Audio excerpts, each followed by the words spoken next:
Sazma kolundan namdan Dorgala keldi kanen Cebbar Xan reisimem Hoş bolup kalsın menem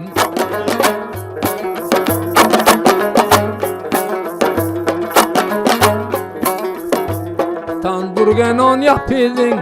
Aktarmadın tapidin Maksatına yetiştin bir yıl bir çapidin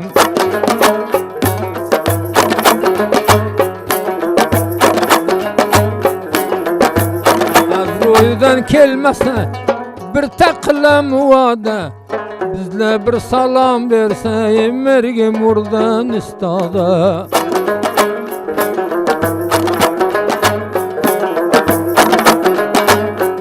Kelemi oynaqlap Tamam yerdi çağlap Merdama nege tayla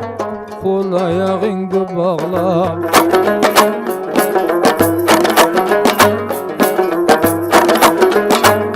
Ortaga koydular nam Derdginen vursun meyman Mana bu senin uçun Derdginen vursun Davut Xan Evleme çıktı canım Öttü meni devranım Senem hoş bolup kalgını Davut Xan otarbanım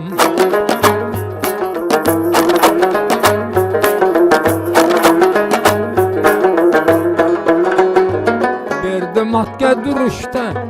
Balura sen buruşta 24 saatte Mudam gördüm nalışta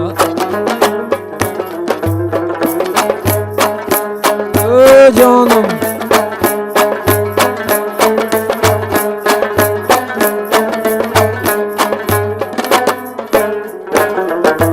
Sürme aldı közüden